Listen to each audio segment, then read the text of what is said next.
মাল্টার কেকটা বানানো যেমন সহজ, খেতে কিন্তু খুব ভালো হয়। তো ভাবলাম মাল্টা দিয়ে কেক বানানো যায়, তো একটা বানিয়ে নিই। তো এত পারফেক্ট হবে আমিও বুঝতে পারিনি, একদম সুন্দর হয়েছিল বানানো, খেতেও কিন্তু ভীষণ ভালো হয়েছিল। তো কিভাবে বানালাম সেই রেসিপিটাই কিন্তু আজকে আমি শেয়ার করব।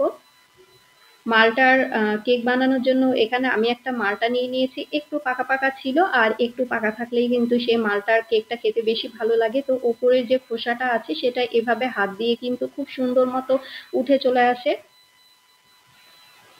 এই তো খোসাটা কিন্তু তুলে নিয়েছিলাম। অনেকজন আছে খোসা সমেতও কিন্তু কেকটা বানায়, তো আমি ভাবলাম খোসাটা এভাবে ফেলে দিই। তো খোসাটা আপনারা চাইলে খোসা সমেতও কিন্তু কেকটা বানাতে পারেন, আমি খোসাটা ফেলে দিয়েছিলাম। এবার পিস পিস করে কেটে নেব। মাঝের যে শক্ত অংশটা আছে সেই অংশটা আমি ফেলে দিয়েছিলাম, আর ভেতরের যে বীজগুলো আছে সেগুলো কিন্তু ফেলে দিতে হবে। মাঝের শক্ত আর বীজগুলো আমি ফেলে দিয়েছিলাম।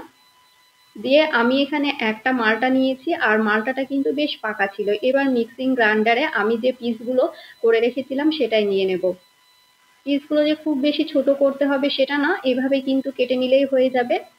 তো এই তো মিক্সিং জারের মধ্যে দিয়ে দিলাম একটা মালটা। এবার দিয়ে দিব 1/4 কাপ চিনি।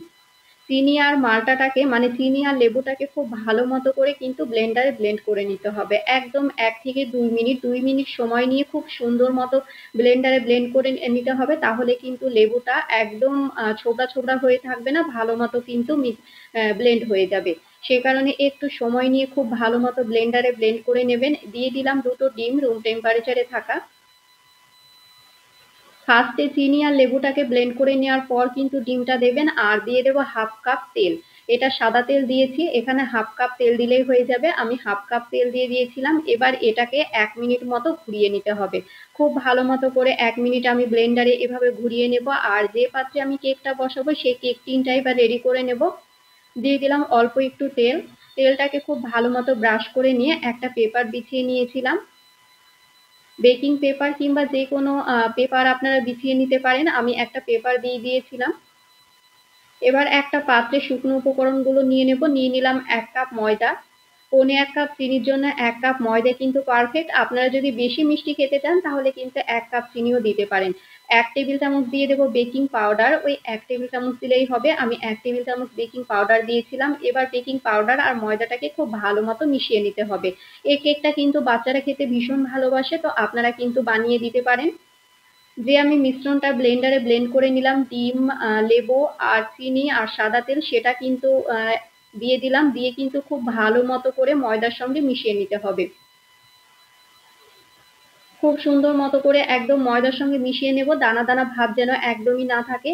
একটু ভালো করে মেশানোর চেষ্টা করবেন। খুব ভালো মতো করে কিন্তু মিশিয়ে নিতে হবে মিশ্রণটা। এই তো মসৃণ করে আর খুব সুন্দর মতো করে কিন্তু আমি মিশিয়ে নিয়েছি।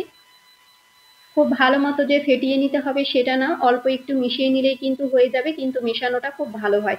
এই তো খুব ভালো মতো মিশিয়ে নিয়েছি। এবার যে আমি কেক টিনটা রেডি রেখেছিলাম সেটার মধ্যে দিয়ে দেব। মেশানোর সঙ্গে সঙ্গে কিন্তু কেকটা বেক করার জন্য কেক টিনের মধ্যে দিয়ে দিতে হবে। সেই কারণে কেক টিনটা আপনারা আগে থেকে কিন্তু রেডি রাখবেন। একটু ট্যাপ করে নিলাম, কোনো লাম্প থাকলে সেটা খুব ভালো মতো সেট হয়ে যাবে। এইদিকে আমি 5 মিনিট একটা কড়াইকে প্রি হিট করে নিয়ে একটা স্ট্যান্ডের ওপর এই তো বসিয়ে দিলাম।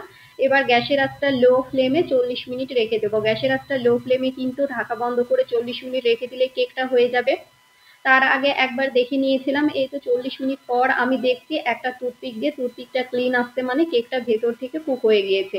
এবার পুরোপুরি ঠান্ডা না হওয়া পর্যন্ত কিন্তু ডিমোল্ড করা যাবে না। পুরোপুরি যখন ঠান্ডা হয়ে যাবে এই তো দেখুন খুব সুন্দর মতো করে কিন্তু উঠে চলে আসে। এই কেকটা বানানো ঝটপট হয়ে যায়, খেতে কিন্তু খুব ভালো হয়। তো আপনারা কিন্তু এভাবে মালটা কিংবা মৌসুমী লেবু দিয়েও কিন্তু সেম ভাবে বানিয়ে নিতে পারেন। এবার আপনাদের পছন্দ মতো পিস করে নেবেন। এভাবে পিস করে নিলে কিন্তু দেখতে ভালো লাগে, সেই কারণে আমি কেক বানালে এরকম করে পিস করে নিই। একদম ভেতর থেকে পারফেক্ট হয়েছিল, খেতেও কিন্তু খুব ভালো হয়েছিল। তো কেকের এই রেসিপিটা কেমন লাগলো কমেন্ট করে জানাতে একদমই ভুলবেন না।